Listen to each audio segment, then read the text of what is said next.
Love talking about fantasy football, especially when your team was struggling early in the season, but now you've been on a roll. The season has changed. Your team is starting to get things clicking. And so how does that translate to life?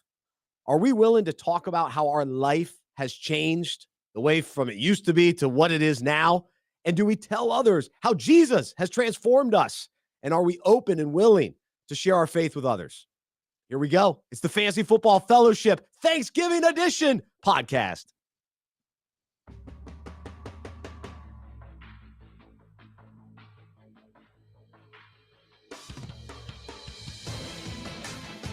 Oh, yeah, here we are for the Fantasy Football Fellowship podcast Thanksgiving week edition. So glad to be with you. I am thankful for this show. Thankful for Aaron. I'm thankful for Trip. Thankful for you as a listener. I'm thankful that Nico Collins is healthy again. I'm thankful that Bijan Robinson got a nice little bye week right before the stretch run. So feeling good. Final few games of the fantasy regular season, and we are getting ready for the fantasy playoffs. Are you ready? That's the question. It's tricky this time of year, though. The holidays are coming. We've got Thanksgiving meals we're juggling. Trips out of town today, so he's juggling, trying to get his kids out of town, plus all of his fantasy matchups and waiver wire. It's a lot, but the champions will rise to the occasion, and so we are here for you, and we're fired up. This is the Fantasy Football Fellowship podcast. I'm Bryce. He's Trip Smith. He's a pastor at Hope Community Church, and we'll say hello to him in just a moment. But we are your fantasy coaches here to encourage you and help you win while you play fantasy football with purpose as we provide fantasy advice. We won't always be right, but we hope we'll be convincing. I'm coming to you from the Unpacking It Ministry studio in Charlotte, North Carolina. And Trip is coming to you from the beach. And he's in a special location, and we will reveal that in just a moment. So before we do that, I want to encourage you to check out fantasyfootballfellowship.com. Make sure you read the weekly breakouts as we take fantasy concepts, relate them to the Bible, relate them to our own lives. We will take this week's breakout and unpack it here on this podcast. And so we will do that in just a little bit. We will also do a fun segment today where we take Thanksgiving items, turkey, dressing, pie, you name it, and we will parallel it to a fantasy player that reminds us of cranberry sauce, of sweet potato casserole. All right, so stick around for that. It's fun. We've done it the last couple of years with Harrison Zuckerberg, our former co-host. We miss Harrison. But he helped inspire this segment. So we'll do that in just a little bit. And I've seen other fantasy outlets do something similar. Ours is unique. It might be a little similar, but we've got our own unique spin on it. So we're going to have some fun with that in just a bit. But man, we got a lot to get to. Let's begin with a little recap from week 12 as we talk fantasy shenanigans. Here we go.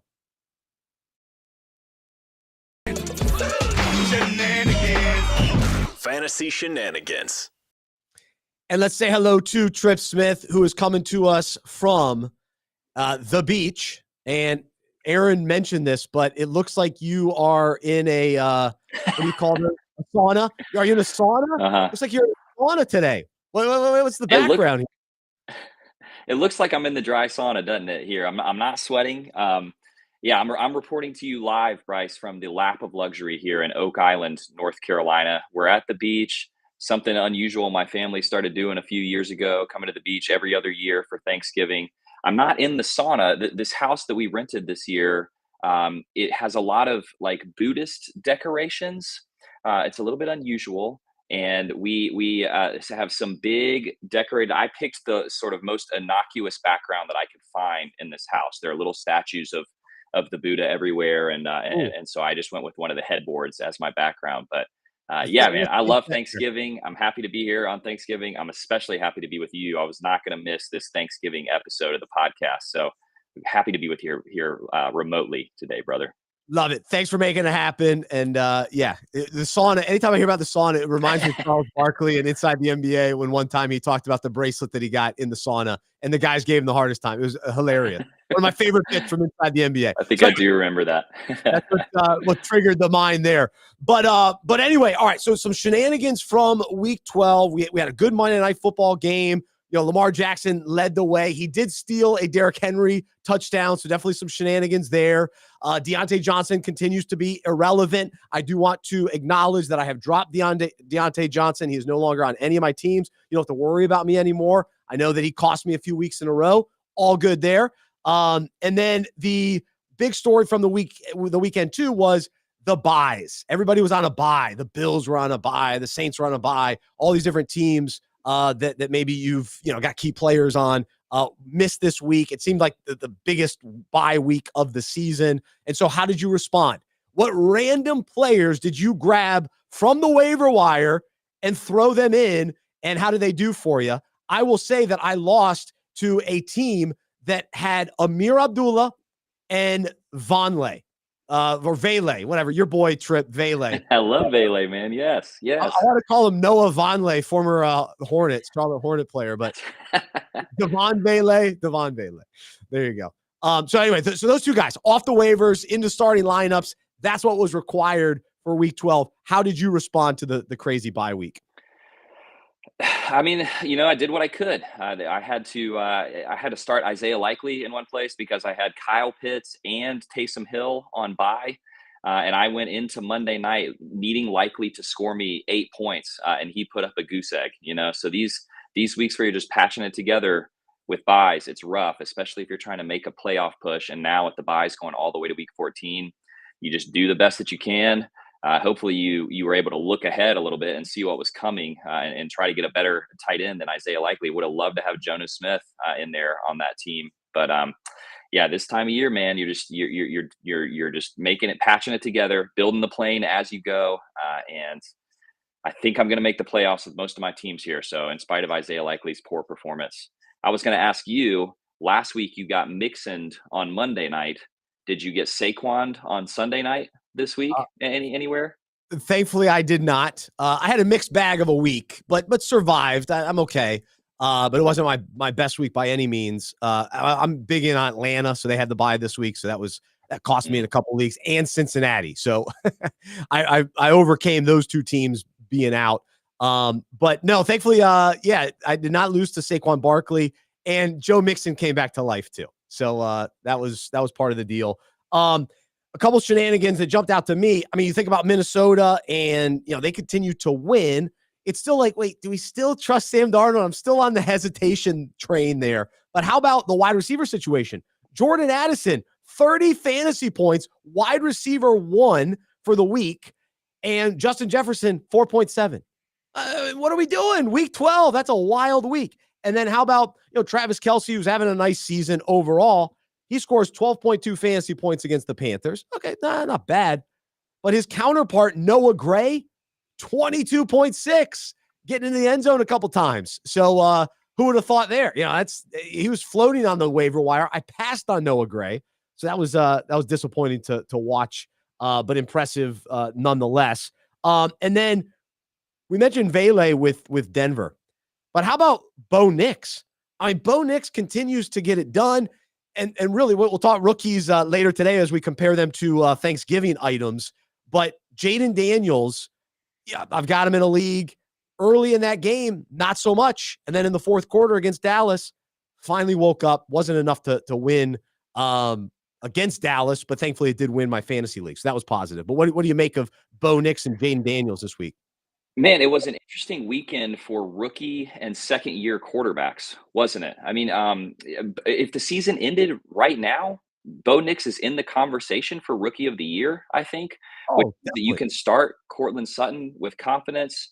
I think you can throw Devon Vele in there and hope for 10 points out of him. Meanwhile, I mean, Jaden Daniels, there were so many low-scoring games on Sunday until none of them were low-scoring anymore. It felt like when we got to the witching hour there on Red Zone for those early games, I looked across the scoreboards and I was like, all these games are like 14-10. And then there were a few of them that just blew up at the end. So Jaden Daniels did not give you a bad day fantasy-wise. But a couple of weeks ago, I think we would have said, man, the Commanders and the Houston Texans look like high-powered offenses. And now they're both really struggling. I could not believe that the Texans lost to the Titans. Will Levis looks like a serviceable quarterback over the last few weeks. I heard a stat that Levis is the only quarterback sort of in modern NFL history since they started recording the stat who has a QB rating of over 105 over a 3 or more game span, where he averages getting sacked 7 or more times in each of those games. So he's been sacked 20 times in the last 3 weeks, but he just chucks it up there and hopes that Calvin Ridley or our boy Westbrook Akine catches a touchdown for him. And so it was a fun week for like the narratives of rookie and second year QBs. Do you remember back in week 2 when, and we've talked about this before, when Stroud little brothered Caleb Williams and said, "Hey, don't worry, you're going to be a good quarterback in this league, man." Well, it turns out that maybe Stroud needs somebody to remind him that he can be a good quarterback in this league. He has not been looking good. And ever since Shane Waldron has left, Caleb Williams has unlocked a little bit, and he's looking exciting on offense. DJ Moore is startable again. So I just thought it was a fun weekend in terms of some of these young QBs changing the script on, I think, what we maybe have thought about them in the first half of the season here. And it's hard for me to figure out where they're going to land. And it might be Bryce, don't call him Bruce, Young, stepping it up, gets Adam Thielen back out there. That helped as well. And the Panthers were right there in the mix. So that was, I gotta give some love to my my boy with the same name. He's doing well.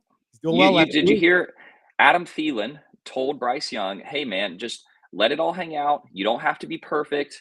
Just start throwing it around, toss it up here, let some of your players go catch some of these passes for you." And for the last 2 weeks, he looks like he's playing less afraid and more with sort of a nothing left to lose mentality. And so, I mean, yeah, these guys are going to be fun. It's going to be fun to watch how this all plays out as we approach the end of the regular NFL season. All right, one last shenanigan story I want to talk about. So I unfortunately went really heavy on the Bucks Giants game. I just had a bunch of players that were represented in that game. And I was curious, okay, Mike Evans comes back for Tampa Bay, had a decent game. Baker Mayfield was great once again. I mean, you've got Bucky Irving really rising, which is awesome. I've got him in a couple leagues, excited about Bucky Irving. But Rachaad White still got in the end zone. Sean Tucker still got into the end zone. But what I did was I doubled down on the Bucks extra receivers, and I ended up starting Sterling Shepard and Jalen McMillan, hoping that one of them would kind of complement Mike Evans in this passing game against the Giants. And both those guys let me down. Neither one did it, which was disappointing. And then on the other side with the Giants, I thought, okay, here we go. Tommy DeVito, he's back for the Giants. Let's get this offense going.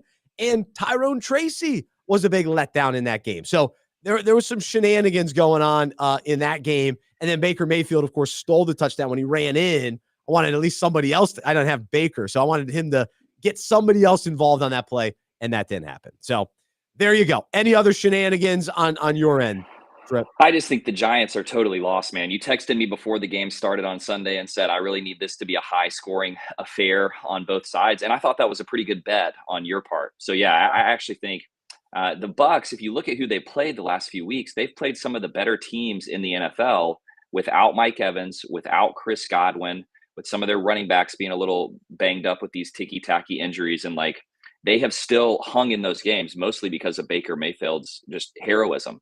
And so now they're starting to get some of those players back. And I really think that the Bucs might be one of the 5 to 7 best teams in the NFL.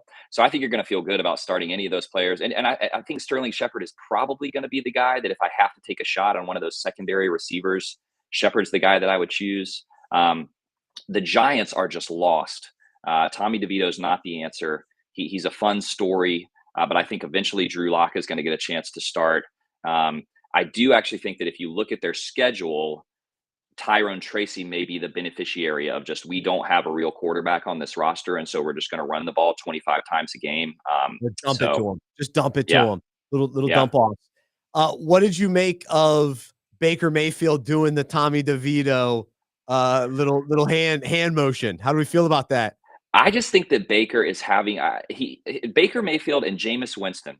I love both of those guys because I think that they legitimately love to play football.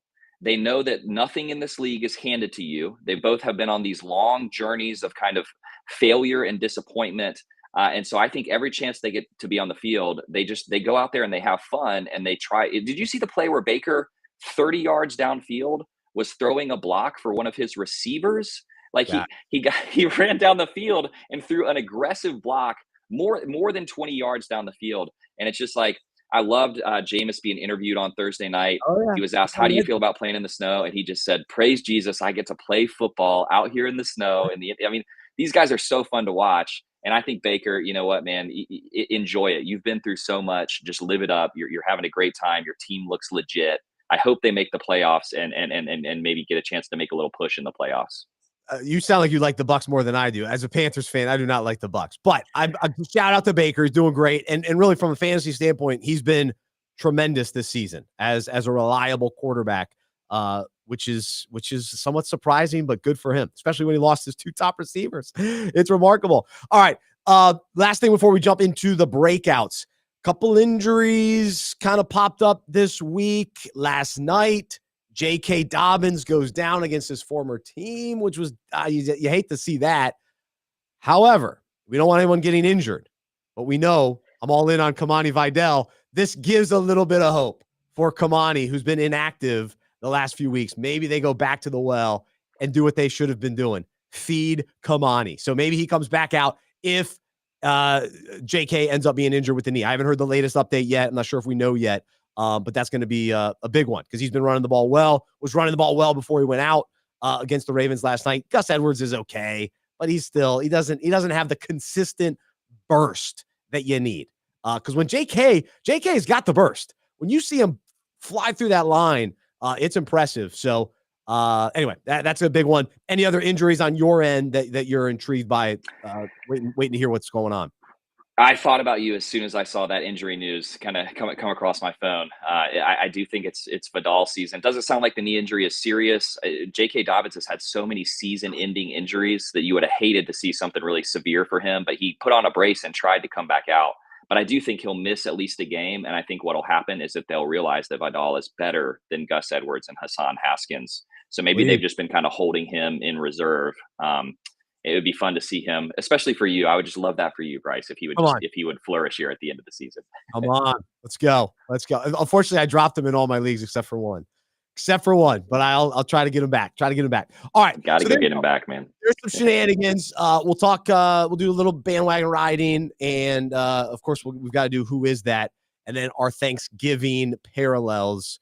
How do this fantasy player, how does he relate to turkey, cranberry sauce, sweet potato casserole? We will do that coming up. But first, it is time for our breakout topic where we take fantasy concepts and relate it to life and faith.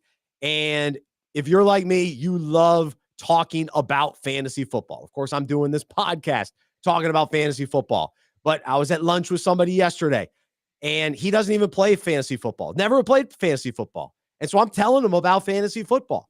And I love talking about it. I love trying to convince people to give it a shot. And sometimes it's harder to get certain people to understand just how great fantasy football is. And you try to, relate to them or try to help them understand how it works and why it's so much fun. And I also love talking to, people, even other people in fantasy too, and other leagues to tell them, hey, here's how my league operates. Here's why I love my league. I love explaining to people how, early in the season, I had a guy who was struggling, or maybe one of my teams was struggling. For instance, the Unpacking It Fantasy League. Man, I hit a few weeks in a row, tough stretch. But I looked at my roster this morning and I was blown away by how good it is. So I'm in position. And so I want to tell you about it. I want to tell you how bad that team was, losing a bunch of tough matchups. Well, now, week 13 for the home stretch, I'm loaded. I got so many guys. I'm going to put guys on my bench that are really good players.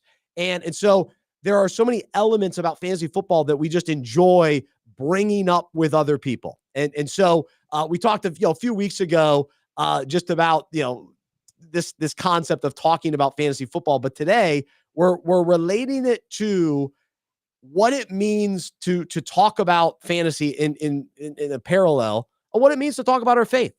What does it look like to actually communicate to others our love, our passion for Jesus?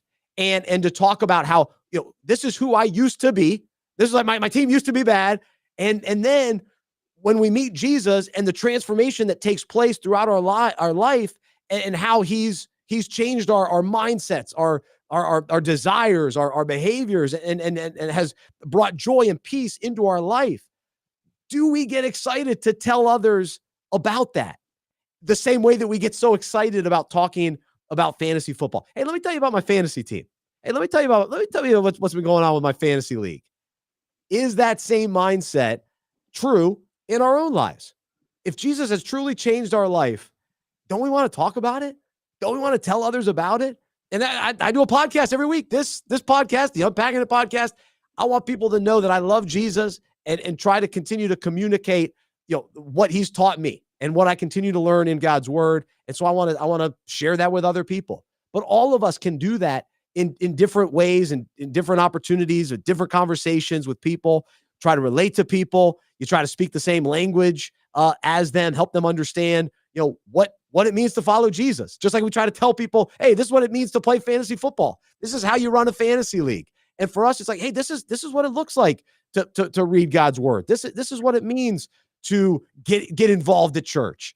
Those types of things. So, Trip, you jump in here on your thoughts on this concept.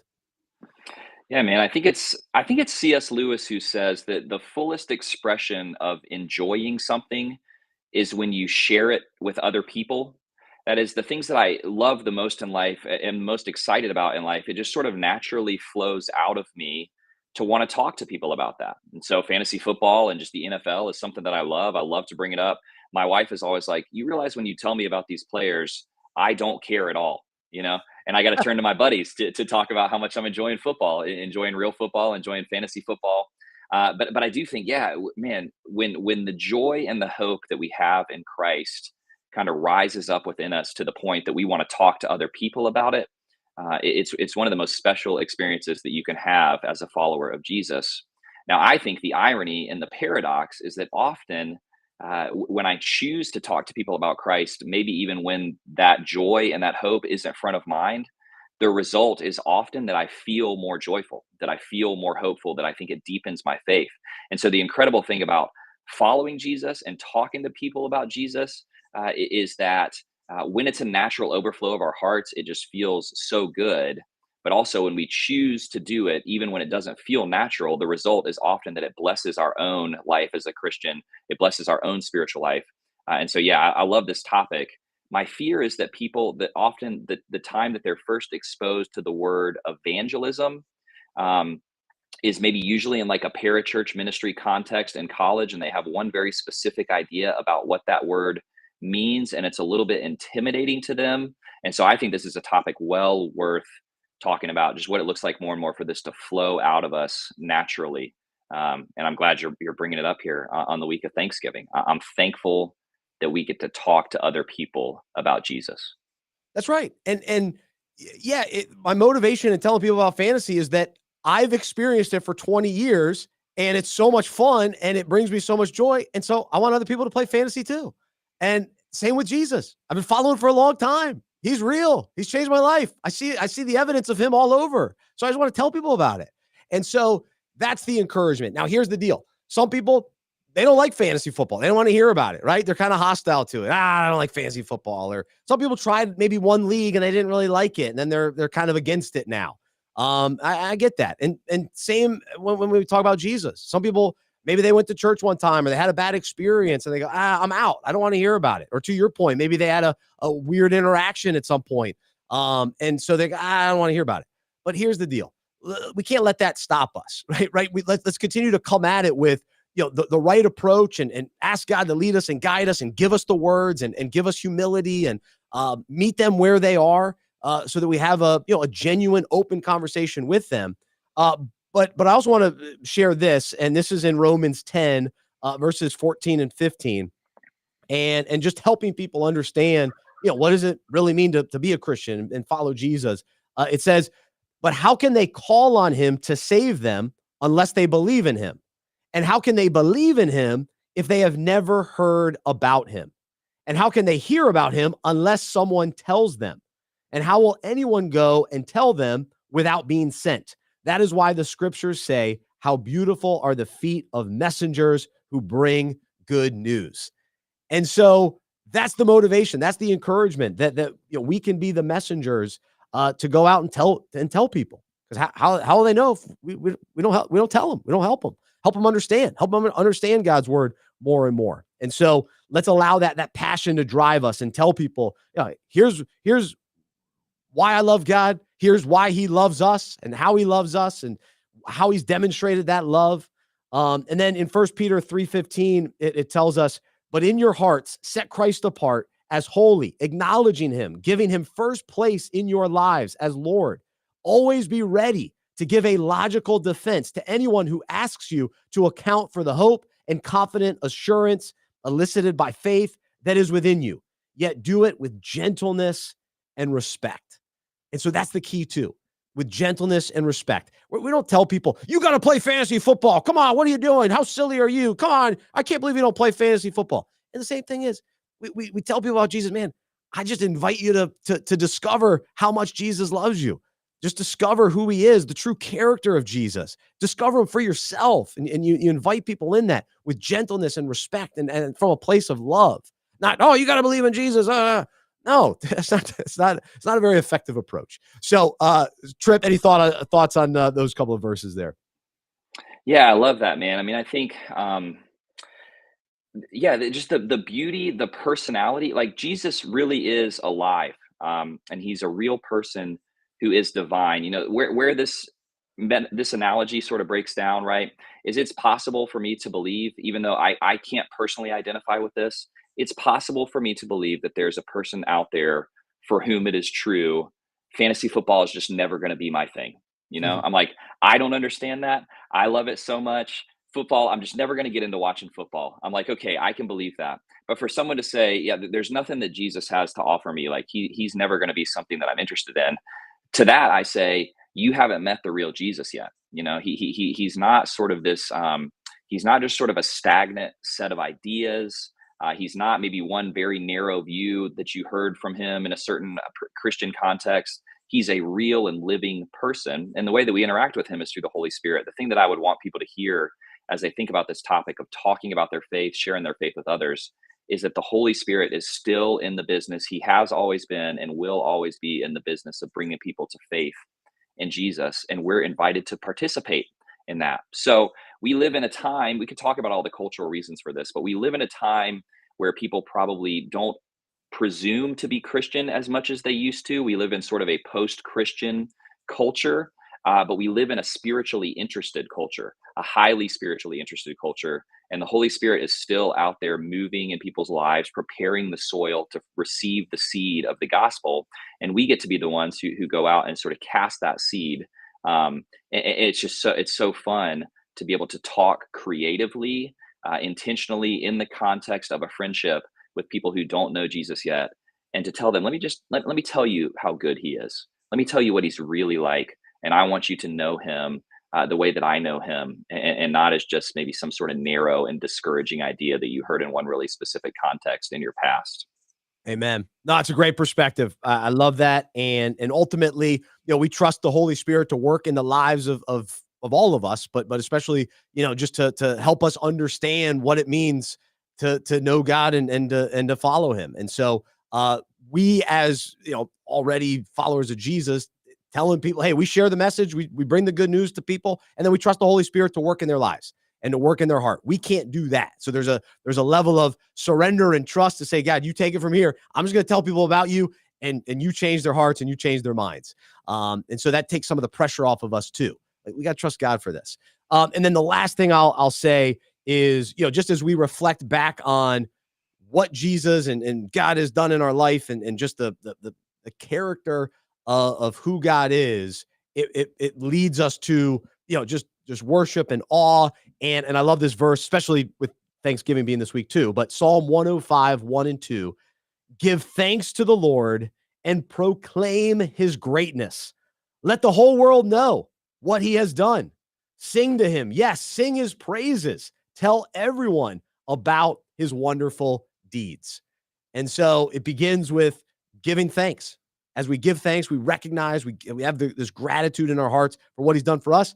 And then, like Tripp used the word outpouring. Then that outpouring is, yes, praise to God, but we also tell everyone else about his greatness and about his wonderful deeds. So we sing his praises, right? We get on here on talking fantasy. I'll be singing the praises of some of these running backs. But most importantly, I hope that you hear on this show, we're singing the praises of the one and only God of the universe, who loves us and sent Jesus to die on our behalf, rise again, give us eternal life, to know him, to follow him, to give us the joy and peace that can only be found in him. And so I hope that you know him, and I hope that we all together just continue to spread the good news of who he is and what he's done and what he can do for everyone else as well. So that is this week's Breakout, talking about fantasy, talking about Jesus, talking about faith. And I hope that that's encouraging to all of us today. All right, Tripp. We've got a fun turkey Thanksgiving segment coming up. But before we do that, we consistently on this show try to hold ourselves accountable, admit when we're wrong, and we do a little confession here on this show. And so it's time for that right now. I guess I forgot that you never ever make a mistake. Just when I think you couldn't possibly be any dumber, you go and do something like this and totally redeem yourself. I am the smartest man alive. All right, so those of you that are listening right now, leave your comments.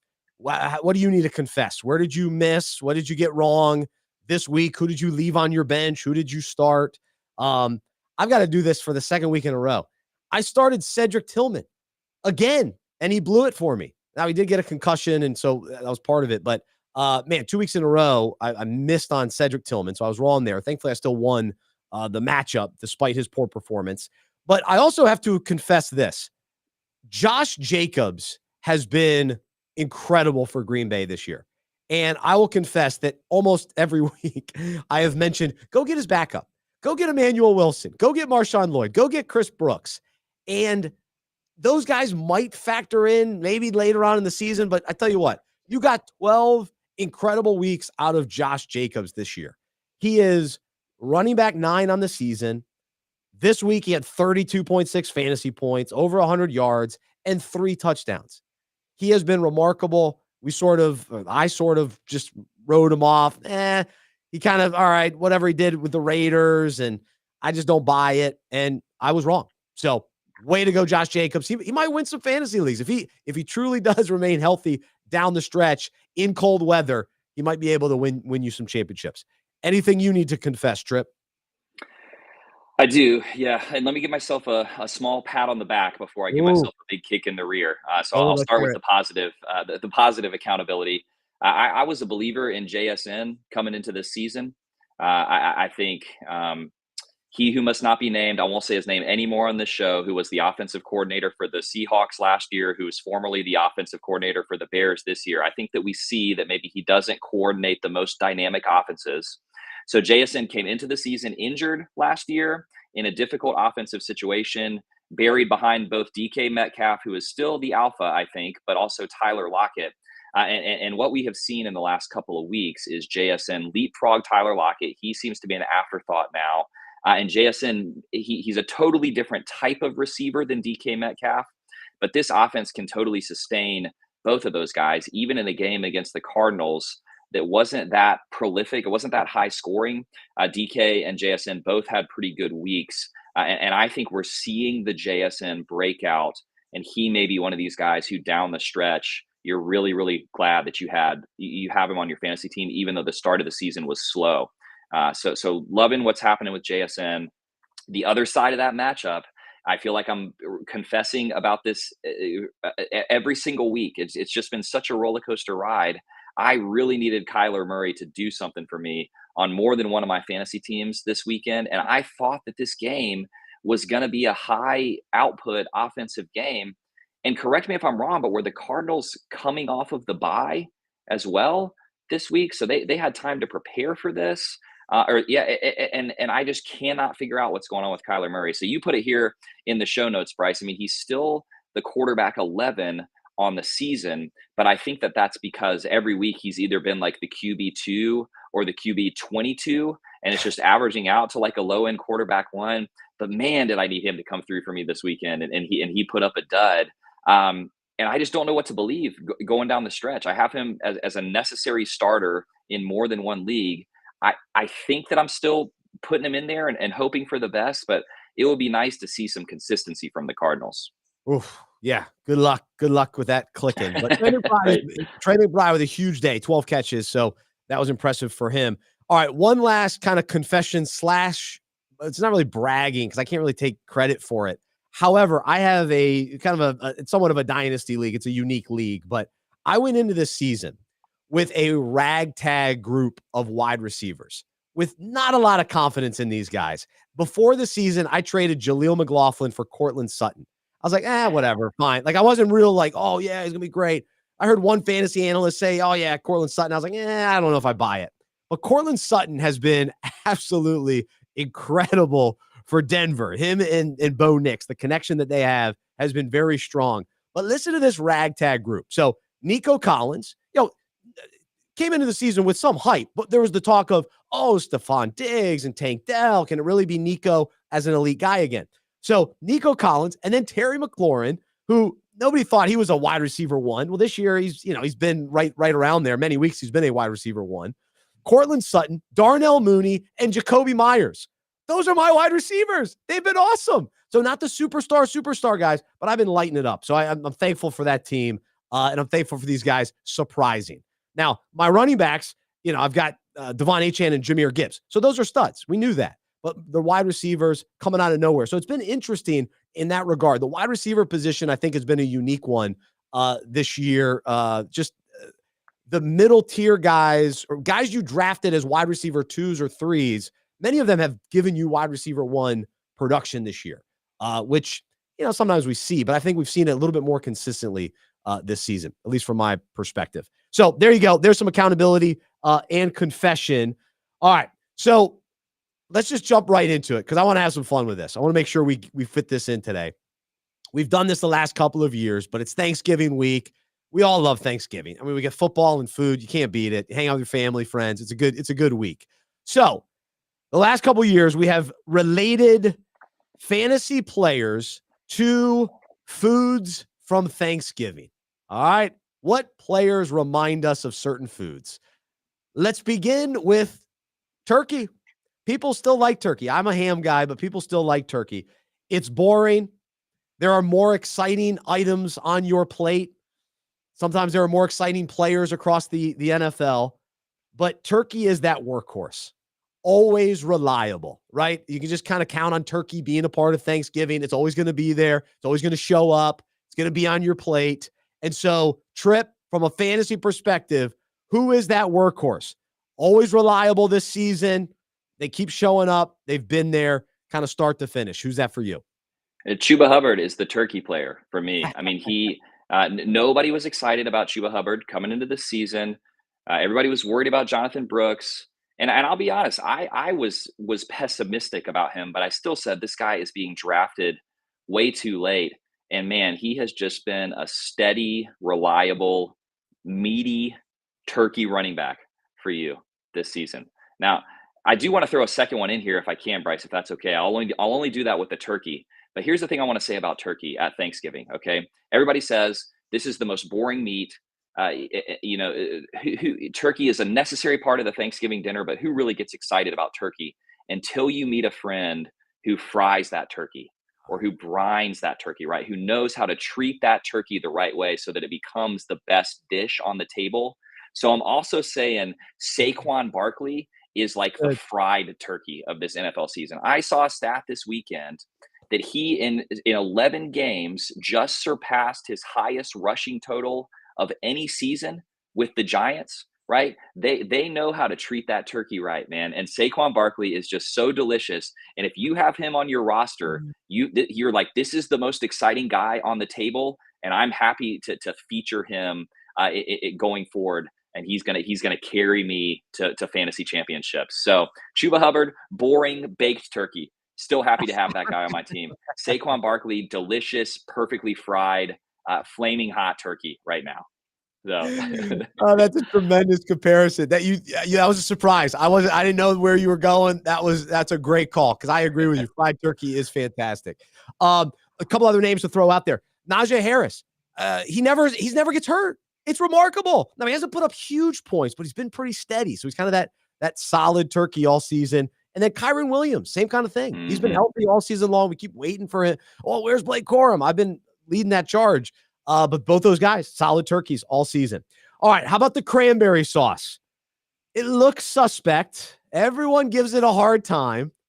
But to many, it's surprisingly good. If you actually give it a shot, it's like, all right, yeah, no, it's pretty good. So we mentioned his name earlier today. It's got to be Baker Mayfield, right? Baker Mayfield has been the cranberry sauce of this season. Everybody wrote him off because I don't want Baker Mayfield on my team. And all he's done is deliver. QB1, baby. Or at least a starting quarterback. But he was the QB1 for a number of weeks. I mean, I'm in a super flex league where usually, if you're playing super flex, you take a quarterback in the first round, or definitely the first 2 rounds. And there's a guy in this league who waited and took Baker Mayfield and Sam Darnold. He's got Darnold and Mayfield as his quarterbacks. And we all laughed at him at the time. But those guys are they look suspect. But they've been a little bit tangy this season, and cranberry sauce rightly applied makes everything around it better. And Baker and Darnold to a certain extent, although I think Baker's having way more fun, and I'm having more fun with him on my team. But that's a great one, man. He's your cranberry sauce. You're dead on there. Absolutely. All right, so sweet potato casserole is my favorite dish. So this goes to the sweet potatoes. I like all potatoes. There are a lot of great potatoes, right? Different styles of potatoes and a lot of good solid potatoes. You can't go wrong. But always sweet potato casserole steals the show. It's the highlight of the plate. You look across at all these bland, you got some browns and different colors and all that, your gravy and your stuffing and all that. And then you see this orange, this bright orange sweet potato casserole. And like I said earlier, the wide receiver position, you've got a lot of different guys, a lot of solid guys we've been around a long time. Justin Jefferson's had his moments this season, and every once in a while, CeeDee Lamb has had a good game and big week and all that. But who has been the highlight of the wide receiver position this year? In orange, it's Jamar Chase. He has separated himself from the rest of the league. He's a highlight every time he catches the ball. Huge plays. And he has absolutely stolen the show. And he's averaging 22.9 fantasy points per game. He's caught 12 touchdowns. Remarkable. And as I was doing some of these stats, T. Higgins is like the fourth wide receiver overall average per game. He's missed some games. But man, the Bengals, they're the sweet potato casserole. It's delicious. So from a fantasy offensive standpoint, they can't win actual NFL games, but anyway, all right, let's get to, I stole that one from you, Trip. Sorry. So I don't know if you have another sweet potato, but he's the guy. All right. When it comes to stuffing, it's boom or bust. Sometimes it's delicious. Sometimes it's dry and maybe has weird things in it. Like your crazy aunt threw some random items in the stuffing. And you're like, oh, wait, what is that? You pull it out and you go, I don't know why this is in the stuffing. And so it's a boom or bust. It's a boom or bust. So Trip, who are the boom or bust players this season for you? I mean, it seems like Jaden Reed has got to be on this list. Coming into the season, everybody said this is the best wide receiver on the Green Bay Packers. And he's just had some dud games. And then he's had a few where he just blows up and wins you the week. And those guys are so hard to put into your lineup. But you just got to know what you're doing is, I'm hoping that the floor doesn't fall out.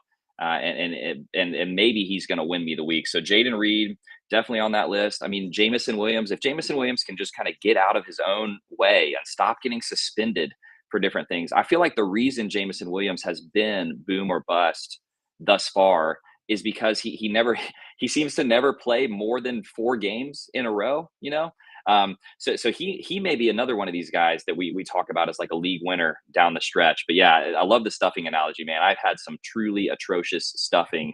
And then I've had meals where stuffing is the best dish on the table. You're always going to have guys like that on your roster. You're stuffing players, and you just hope that they're tastier more often than they're terrible. Bingo. Exactly. All right. This is a fun one. So gravy.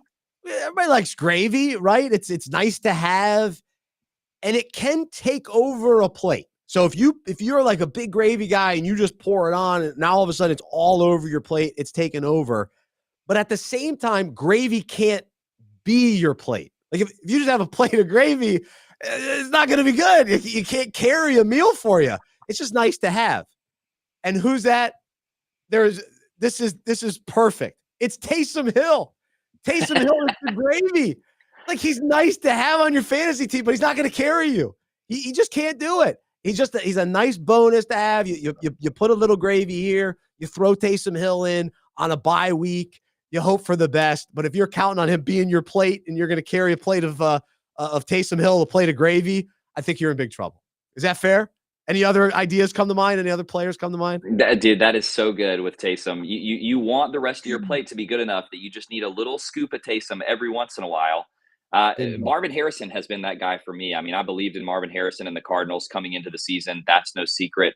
And you have had some games this season where you're like, man, I'm glad I got some of that good gravy on my plate. But my problem is that I just tried to pour it all over every roster, and it's really ruined things for me. So you man does not live by gravy alone, right? And so we can't count on these guys to get us anywhere in the long run. So it's a good point. Gravy can ruin things too, especially if you don't know what the gravy tastes like. You got to taste the gravy. There needs to be almost before the festivities begin. Let me get a little taste of the gravy. Could we do a little taste test on the gravy before I do pour it on whatever I'm going to pour it on? Such a great point, man. We did not know what the Marvin Harrison gravy was coming into the season.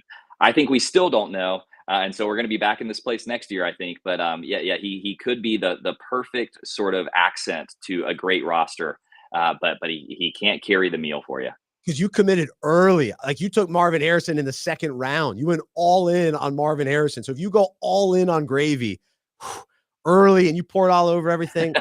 I've done it, man. It's what I do. I see the gravy. I get really, if it's in one of those nice gravy boats, I see it and I get excited about it. And you can overdo it with the gravy. You gotta be careful. It's too salty. Now you're done. You're done. Your meal's, you got it. You're committed. You can't go get a second plate if you have. I'm glad we're doing this. I'm glad we're doing this before the Thanksgiving meal here because these are good meal reminders for me, not just fantasy football reminders. I got to be careful with the gravy on Thursday, man. So I'm glad we're having this conversation. All right, I got 3 more items for you. You thought this segment was short. This is a long segment. This is the show today, basically. All right, so green bean casserole. Jody, my wife has already made one, which is delicious. But I think she's making another one for Friday. But here's the deal with green bean casserole. You don't necessarily want it, but you gotta have it. It's key. It's a part of it. It'll deliver some nutrients for you. And so I think this season you didn't necessarily want Josh Jacobs or Alvin Kamara. And guess what? Both of those guys have absolutely delivered the greens. They've delivered for you. The nutrients that you needed on your fantasy roster, they came through. So that's some green bean casserole. And then Trip, when it comes to sort of the best combo, this is a little bit of a preference. I'm not sure everybody's on board with this, but my preference when it comes to a combo deal is corn and potatoes. So corn casserole with some mashed potatoes, that's ideal. All right. To mix them together and they complement each other, the perfect complement. And so this season, what running backs, what wide receivers have been the perfect complement together? I mean, this is so obvious, man, but it's David Montgomery and Jahmyr Gibbs. And I mean, they've got this stat running now that they've both scored a touchdown in 11 straight games. They've got the Sonic and Knuckles nickname going, which is a super cool variation on kind of the thunder and lightning thing that you hear so often, man. And I don't think many people have both of those guys on their roster. But if you did, you could still feel just fine about that. And when you see them on the field together and what the Lions are doing, the Lions' ability, man, to be a passing offense when they need to be, but just to run the ball down your throat when they want to is the reason why they're the Super Bowl favorites right now. And what a great combo. You know, I saw that you put on the show notes here Puka and Cooper Cup as well. I think that one is pretty apt. And it's like it's sort of imagine that you've got somebody in your family who's just been a master of making like mashed potatoes for years and years, and that's what Cooper Cup is. Just one of the most delicious things on the table, and then somebody married into the family who can make a mean corn dish, some kind of corn casserole that you've never seen before. And I thought coming into the season that maybe Puka was a little overhyped, and that Cooper was not being appreciated. But what we've seen over the last few weeks is when kind of the Rams' backs are against the wall, they're just going to throw the ball to Puka Nacua 15 times a game. They're going to target him, and so he's become the more exciting dish. But the two of them together, now I can't figure out the Rams' offense, but when that offense is clicking, you can feel good about having either one of those guys on your roster. Absolutely, but when you have both, then you really win. The mashed potatoes and corn, you want both. All right, got to mix them together, man. That's it. Last thing, you finish up Thanksgiving with a delicious pie. And for me, I want as many pies as possible. I want the different options. And what's interesting is, all the different pies are great in their own way. So on Sunday, we celebrated at my parents' house. We had a pumpkin pie. We actually had apple crisp, but we'll call it apple pie, and then pecan pie. And I have to admit that pecan pie is a little underrated. And I start to wonder, wait, is pecan pie the best pie at Thanksgiving? And so this pie situation actually compares to the rookie quarterbacks this year, because Caleb Williams came out as pumpkin pie. All right, he's going to be the number one quarterback. We know pumpkin pie is number one. Like, we know that. And all of a sudden, Bo Nix has been that pecan pie, going, wait a second, maybe Bo Nix is actually the best. And then you've got Jaden Daniels as apple pie because he's the most versatile. Like, you can do apple pie kind of different ways. I've seen it, different. The texture of the apples goes different. And so Jaden can kind of beat you in different ways. This last week, he was horrible for a few quarters, and then all of a sudden, started lighting it up. And so, once you have a little bit of apple pie, you throw a little ice cream on it. Now you're good to go. But anyway, I don't know how that comparison translates. But and then the last one is cherry pie, and it sometimes a little late to the game. You're like, oh yeah. Plus we've got a cherry pie. Oh, okay. Drake May came in late in the season, and he's been very solid. So all the pies have, something that makes them great in their own way. It's sometimes hard to figure out who the best QB in this class is. And it's hard to know which of these pies is the best, but it might just be pecan pie. Pecan pie, for my money, is the best of all pies. I absolutely love it. And what stood out to me as you're naming those four guys, Bryce, is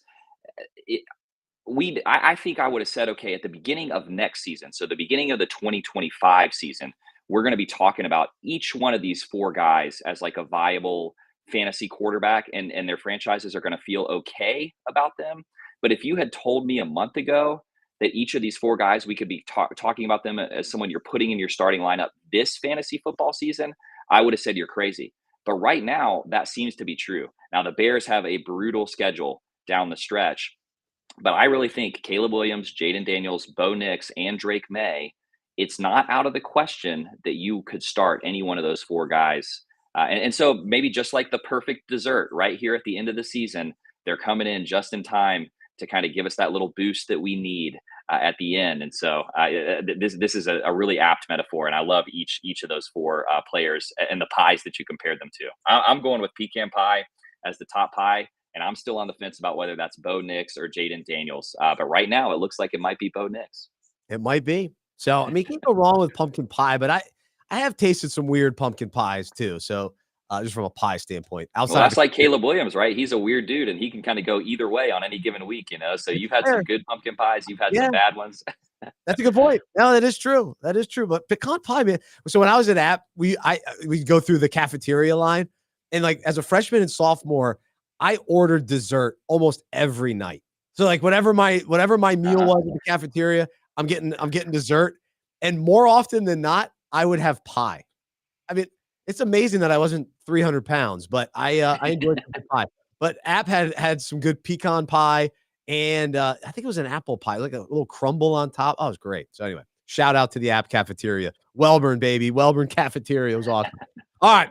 So I still got 2 more meals this week. Thanksgiving meals. A little bit of Thursday, a little bit of Friday. So I'm excited for it. So anyway, hope everyone has a great Thanksgiving. We will wrap up the show with we'll kind of combine. We're audibling here. Let me do who is that? Because we had a couple good names this week. It was crazy bye week, some surprises, scored fantasy points, got into the end zone, and let's go to the Houston Texans. They lost the game, but how about the guy who actually scored a touchdown for them? Cade Stover. Come on, seriously, who is that? Come on, are you going to tell me who that is? 3 receptions, 26 yards, and a touchdown. He's a tight end. I don't know him. I thought isn't Stover a kicker? So this must be his brother, Cade Stover. I don't know. And then the Green Bay situation. Of course, Josh Jacobs has been great all year. And every week we wonder, all right, what wide receiver is it going to be this week? Is it Romeo Doubs? Is it Jaden Reed? Is it Dontavian Wicks? How about this week? It was Malik Heath. Come on, seriously, who is that? Come on, are you going to tell me who that is? 2 receptions and a touchdown. Heath Candy is one of my favorites. That's right. I was about to say the 2 you've named so far are making me kind of hungry. I know it's Stouffer, not Stover, but I'm thinking about that Stouffer's mac and cheese now, man. Yes. Oh, we didn't do mac and cheese for our side items, so we'll have to add that for next year. So we got to make a note of that. All right. How about Divine Diablo? Come on, seriously, who is that? Come on, are you going to tell me who that is? So he's the Las Vegas linebacker. He had a 34-yard reception on a fake punt. So that's pretty good. How about that? Divine Diablo. What an incredible name. I saw that name on this list and I was like, that's a made up name. Like they're messing with me here. But what a great name for a person in general, and especially for a linebacker. That's awesome. All right. So this year in New England, Hunter Henry has been, pretty solid tight end for them. This week though, 4 receptions, 59 yards, and a touchdown for Austin Hooper. Come on, seriously, who is that? Come on, are you going to tell me who that is? Remember when he was good in Atlanta? I mean, that was like a decade ago. Right, yeah. Still around. How old is Austin Hooper? Didn't he go to Cleveland and then Tennessee?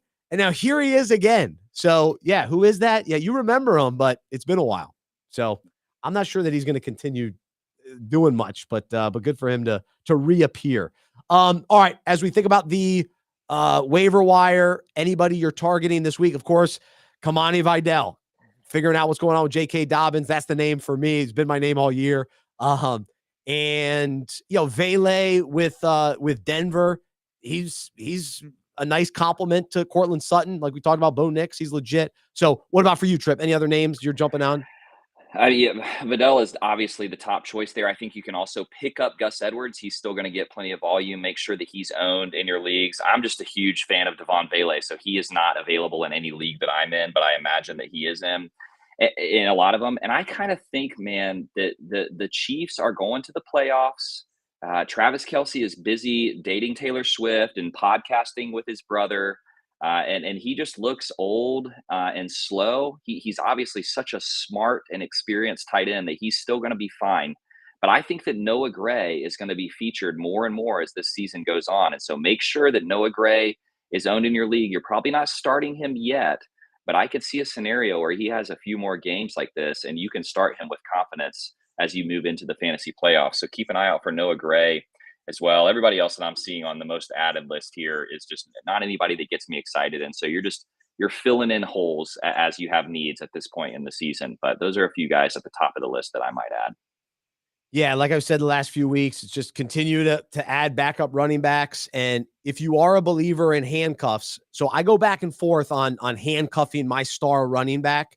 Usually I don't like to early in the year, but now that we're getting so close to the playoffs, if you can get your handcuff, it's probably smart to do that. So I pulled off a trade. I got Tyler Algier to now back up Bijan Robinson. So now I feel pretty good heading into the postseason with that situation. So that's something to consider as well. And then, in many ways, you probably want to drop down to like one tight end and one quarterback, depending on your league. So consider that. if you like decide who you're going to ride with, and then kind of load up on some backup running backs so that, down the stretch, if somebody does get hurt, you're able, boom, plug somebody in. We saw, in Washington, Brian Robinson banged up, Austin Eckler banged up on like the last play. It was brutal, concussion.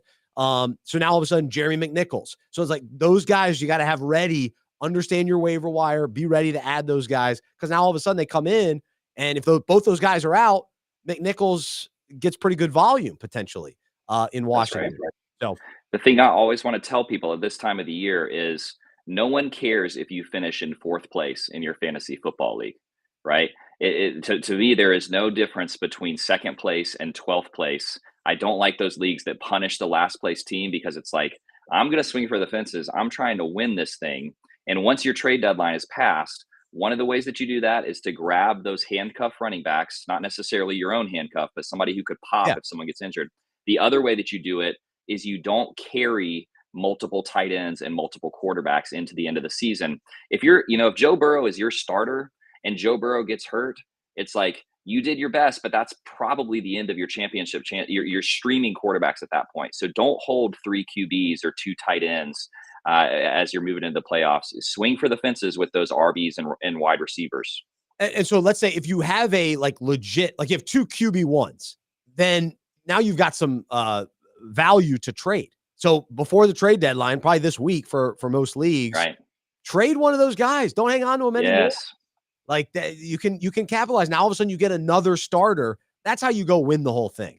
There are some scenarios where, if a guy's maybe a little banged up, like if you have Jaden Daniels, I'm not sure that you can ride him all the way to the championship just because he's a rookie and I want to see him healthy and all that. I don't know. There's some uncertainty there because I haven't seen him do it. So if you have a solid backup for him, I understand that. But there are other situations where if you have Josh Allen, don't worry about having a backup. Right. You're all set. Exactly. You're not worried. If you got Tua, maybe you want to have a contingency plan for Tua or something. That's right. But if you got Burrow, you shouldn't be carrying 2 other quarterbacks on your roster. Fill that with running backs who could become RB2s if the guy in front of them gets hurt. That's right. All right. Last thing, we had a question I wanted to get to, which is also kind of interesting, especially with the waiver wire. So it looks like Jay asks, would you drop Elijah Moore for Keon Coleman for the rest of the season? What would you do, Trip? I would. I saw that question come in, and I wanted to ask you, if you had to own one of those 3 Browns receivers, who would it be? And then do you value any of them above Keon Coleman? I don't think that I value Elijah Moore above Keon Coleman, and I'm still hoping that Coleman takes the next step where he could be kind of Josh Allen's, I don't know what's going on with Amari Cooper and when he's going to be back, but yeah, I would definitely drop Moore for Coleman. But would you drop Cedric Tillman or Jerry Jeudy for Keon Coleman? No, not Jeudy. Jeudy's been pretty legit, but I think he's the one. Yeah, I'd rather have Bills players this time of year than Cleveland. Like, it was a cute story on Thursday night. They beat the Steelers, but am I going to put Browns players in my starting lineup in the fantasy playoffs? It seems unlikely. It's for me. I even played Jerome Ford last week. I'm not doing that again. I picked him off waivers. I needed him this week. No more Browns players. I can't do it. As good as they were. Judy's been great, though. So Jeudy has, he's a former first-round pick. He's finally popped, right? We've been waiting. Him and Jameis have a connection. He's the only guy in Cleveland that I think down the stretch, at least as a flex, you can count on. But Elijah Moore, he's barely done it. He had one good game. And then Keon Coleman, I mean, Amari Cooper, you think he's going to be the guy down the stretch if he can get healthy. And then Khalil Shakir has been so solid too. And then you got Dalton Kincaid. So it's tricky to know that in the passing game for the Bills. But I still would rather have Bills players. And the thing you got to remember with all these guys on both of these teams is that it could be week 16. You could be in the semifinals of your playoff, and there could be a foot of snow on the ground in one of these games, and then it just totally ruins sort of the outcome for some of these receivers. So if you've got a cold weather wide receiver that you're really depending on, make sure you got a backup plan if last minute you find out that there's 18 inches of snow in upstate New York or something like that. So, man, that was fun though on Thursday night. Steelers. It was fun to watch. Yeah. I love those games, but I remember a few years ago being in the championship game in my fantasy playoffs. And I think maybe it was Josh. I can't remember. No, it was maybe Matt Stafford or something when he was still in Detroit. And there was a game where it was just dumping snow. And I did not win that championship. I think Stafford had 9 points. It was a pretty good game by those standards, but it lost me the championship. So, wow. All right. One final question. Is there any chance the Niners could still make the playoffs? Well, there's definitely a chance. I mean, they're all alive. That division, everybody's alive. I said, like, I forget what week it was, 5 or 6. I was really high on the Seahawks, and then they fell for a few weeks. I'm going to remain on the Seahawks bandwagon. Aaron, our producer, is a Seahawks fan, but I'm going to say the Seahawks get it done. PTI was arguing it yesterday, and I think ultimately they finally landed on Seattle, and I think I do too. So I don't think the 49ers, I think they could be on the outside looking in. Yeah, Purdy's shoulder has to be healthy. Yeah. And that's still unclear. He threw passes at practice yesterday, and I think they were kind of waiting to see what the soreness level was today. But for me, the real issue is that Christian McCaffrey doesn't look like Christian McCaffrey.